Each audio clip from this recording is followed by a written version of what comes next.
Sir యూసఫ్‌గూడలో BJP leader పుట్ట రాము, సింగోటం రాము అని కూడా అంటారు. సో, అత్యంత దారుణంగా ఆయన్ని చంపేయడం జరిగింది సార్. మరి ఇతని చావుకు గల కారణాలేంటి? పోలీసులు ఏం చెప్తున్నారు? ఇదొక సంచలనం సృష్టించని చెప్పచ్చు. మనం వైజాగ్లో చూసాము. మన అక్కడ తహసీల్దార్ని చంపేశారు. అవును. అది కూడా రియల్ ఎస్టేట్ గొడవే. ఇక్కడ కూడా ఇప్పుడు రియల్ ఎస్టేట్ గొడవల్లో ఒక అతన్ని చంపేశారు. అయితే ఈ చంపిన పద్ధతి కానీ ఆ చంపిన వాళ్ళ యాటిట్యూడ్ కానీ ఇక్కడ కొంత డిఫరెంట్గా ఉంది. ఈ వివరాల్లోకి వెళ్తే పుట్ట రాము అతని పేరు, చనిపోయిన వ్యక్తి పేరు, 36 ఏళ్ళు. అతను సింగోటం రామన్ అని కూడా పిలుస్తున్నారు. అతనిది నాగర్ కర్నూలు జిల్లా కొల్లాపూర్ మండలం సింగోటం అనే ఒక గ్రామం. గతంలో ఇతను ఆటో డ్రైవర్గా పనిచేసేవాడు. దాని తర్వాత మెల్లగా రియల్ ఎస్టేట్లోకి ఎంటర్ అయ్యాడు. అక్కడి నుంచి కొల్లాపూరు ఏరియా నుంచి ఇక్కడ హైదరాబాదు, రంగారెడ్డి జిల్లా ఇక్కడంతా కూడా రియల్ ఎస్టేట్లోకి మెల్లగా ఎంటర్ అయ్యి మెల్లమెల్లగా పెరుగుతూ వచ్చాడు. ఈ క్రమంలో అతనికి మణికంఠ అని జీడిమెట్ల దగ్గర ఉంటాడు రామ్నగర్లో. ఈ మణికంఠకి ఇతనికి ఫ్రెండ్షిప్ అయింది. ఒక రకం మణికంఠ ఇతన్ని అనుచరులాగా తిరిగేవాడు. వాళ్ళ ఇంట్లో వాళ్ళ ప్రకారం దాదాపు 4-5 ఏళ్ళ నుంచి మణికంఠ ఫ్రెండ్గా వాళ్ళ ఇంట్లో కూడా తెలుసు. వాళ్ళ ఇంట్లో చెప్పేవాడు ఇట్లా మణికంఠ ఫ్రెండ్ అని. వాళ్ళ ఇంట్లో వాళ్ళందరూ కూడా ఊర్లోనే ఉంటున్నారు కాబట్టి ఇక్కడ డే టు డే వ్యవహారాలు వాళ్ళకి పెద్దగా తెలియదు. సో అయితే వీళ్ళిద్దరి మధ్య మెల్లగా గొడవలు మొదలైనవి. దీనికి 2 కారణాలు కనిపిస్తున్నాయి. ఒకటేమో రియల్ ఎస్టేట్లో వీళ్ళిద్దరూ కలిసి జాయింట్ వెంచర్స్ కొన్ని చేశారు. దాంట్లో పంపకాలకు సంబంధించిన గొడవలు. రెండవది వీళ్ళిద్దరూ కొంతమంది కాల్ గర్ల్స్ దగ్గరికి వెళ్ళడం.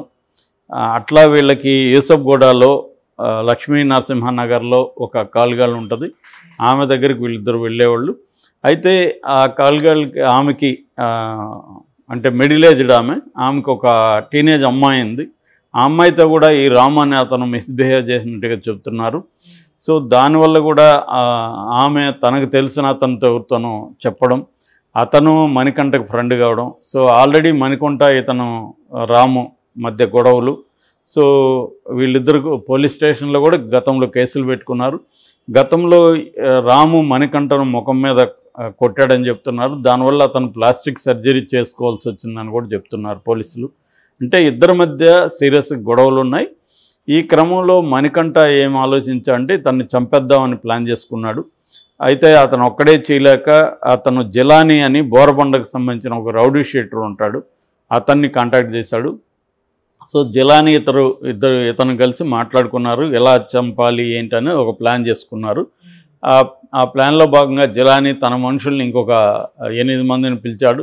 మొత్తం వీళ్ళు 10 మెంబర్ గ్యాంగు ప్లాన్ చేసుకున్నారు. ఆ ప్లాన్ ప్రకారం ఏంటంటే ఇక్కడ ఈ లక్ష్మీ నరసింహనగర్లో ఈ కాల్ లేడీ ఏదో ఉండారో కాల్ గాళ్ళు, ఆమె ద్వారా అతనికి కాల్ చేయించారు. ఇట్లా నువ్వు రావచ్చు కదా ఈరోజు అది ఇదంటే నేను రేపు వస్తానని చెప్పాడు. ఎన్ని గంటలకంటే 10కి వస్తాను నైటు. సో వీళ్ళు అక్కడ ఆమెకు కూడా అతని మీద కోపం ఉంది, తన కూతురుతో మిస్బిహేవ్ చేశాడని. కాబట్టి ఆమె కూడా వీళ్ళకి సహకరించింది. సో వీళ్ళు ఏం చేశారంటే ఆయనకి ఫోన్ చేసి రప్పించారు. ఇతను వచ్చిన తర్వాత ఆ ఇంట్లో ఉన్నప్పుడు వీళ్ళు కాసేపు అయినాక వీళ్ళు 10 మంది వెళ్ళి వాళ్ళ ఇంటికి వెళ్ళి, ఆమెతో ముందే ఒప్పందం కాబట్టి ఆమె తలుపు తెరిచింది.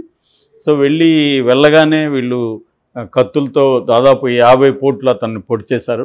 తర్వాత ఆమెకి ఇతని మీద కక్ష ఉంది కాబట్టి ఇతను మర్మాంగ అవయవాన్ని కూడా కోసారు. మామూలుగా అయితే హత్యలు చేసేవాళ్ళు అది కోయరు, అది కోసారంటే అర్థం ఏంటి, దీనివల్లే కదా నువ్వు మా పాపని అబ్యూజ్ చేశావు అన్న ఒక ఆగ్రహం ఆమెలో ఉంది. సో దానికి సహకరిస్తూ వాళ్ళు ఆ పని కూడా చేశారు. దాని తర్వాత ఈ మణికంఠ అనే అతను అదంతా కూడా సెల్ఫీ వీడియో తీసి అతనికి వాళ్ళ బావమరిదికి, చనిపోయిన అతను రాము వాళ్ళ బావమరిదికి పంపించి, చూడు మేము చంపేశాం మీ వాడిని, వచ్చి బాడీని తీసుకెళ్ళండి అని కూడా చెప్పాడు. దాని తర్వాత వీళ్ళు ఆ జీడిమెట్ల దగ్గర ఉన్న రామ్నగర్ ఏరియాకి వెళ్ళి అక్కడ లేట్ నైట్ టపాసులు కూడా కాల్చుకొని వాళ్ళు మందేసి టపాసులు కాల్చుకొని కొంత డ్యాన్స్లో వేసి అంటే మనం సక్సెస్ఫుల్గా చంపేయగలిగాము అని చెప్పి చేశారు. అర్లీ మార్నింగ్ వచ్చి పోలీస్ స్టేషన్లో కూడా సరెండర్ అయ్యారు.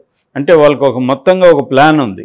అంటే ఎలా చంపాలి, ఎలా రప్పించాలి, ఎలా చంపాలి, చంపిన తర్వాత సెలబ్రేట్ చేసుకోవాలి. సెలబ్రేట్ చేసుకున్నాక ముందే లాయర్లతో మాట్లాడుకొని పోలీస్ స్టేషన్కి వెళ్ళి సరెండర్ అయిపోవాలి.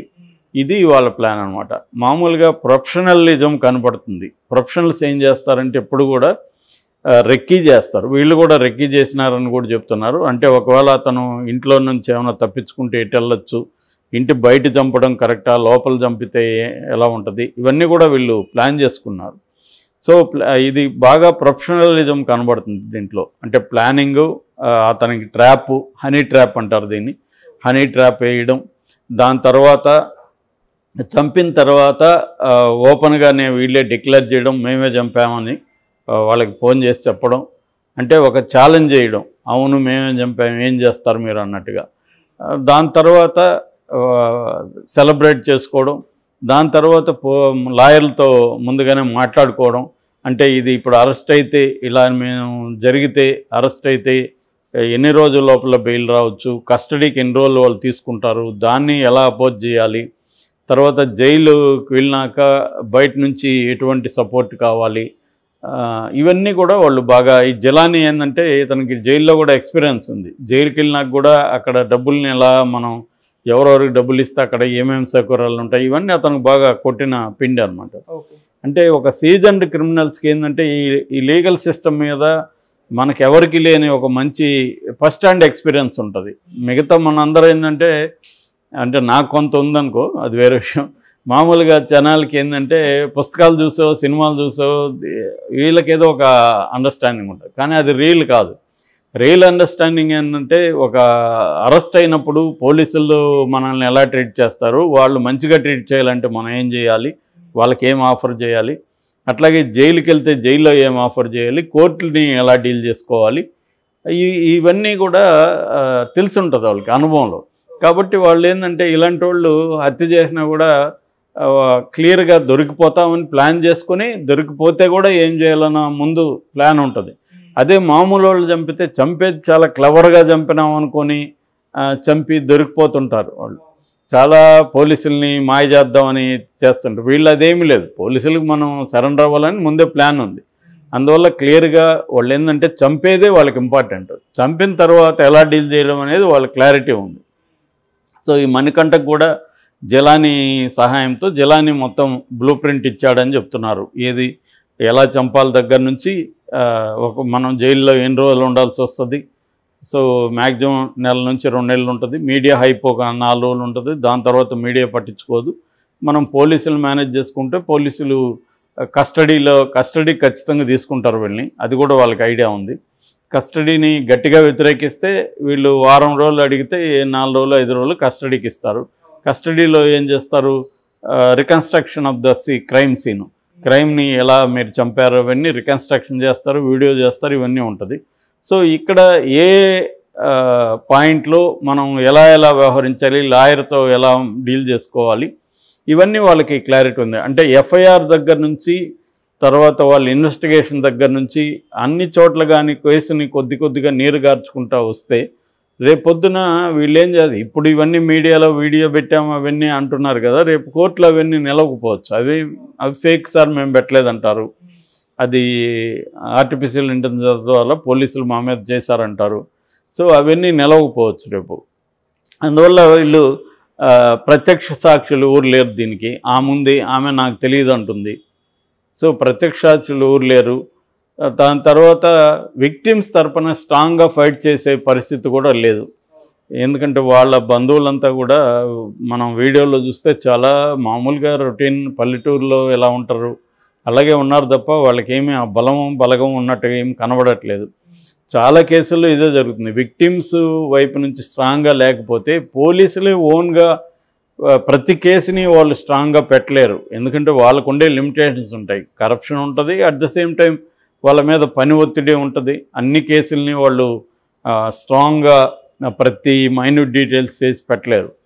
ఇన్ని చేసినా కూడా స్ట్రాంగ్ లాయర్స్ని పెట్టుకోలేరు. ఎవరు వీళ్ళు పబ్లిక్ ప్రాసిక్యూటర్ మీద డిపెండ్ అవ్వాలి. పబ్లిక్ ప్రాసిక్యూటర్లు కూడా స్ట్రాంగ్గా వీళ్ళ వైపు ఉంటారో లేదు తెలియదు. చాలామంది పబ్లిక్ ప్రాసిక్యూటర్లలో కూడా కరప్షన్ ఉంటుంది. సో ఇలా అన్ని యాంగిల్స్ నుంచి ప్రొఫెషనల్గా వీళ్ళు చేయగలుగుతున్నారు ఇలాంటి హత్యలు. అంటే కారణం ఏంటంటే మన జస్టిస్ సిస్టమ్ ఏదైతే ఉందో ఈ జస్టిస్ సిస్టమ్ కావచ్చు, లీగల్ సిస్టమ్ కావచ్చు, ఇది ఒక ఆర్గనైజ్డ్గా, విక్టిమ్స్ ఫ్రెండ్లీగా, విక్టిమ్స్ ఓరియంటెడ్గా ఉండదన్నమాట.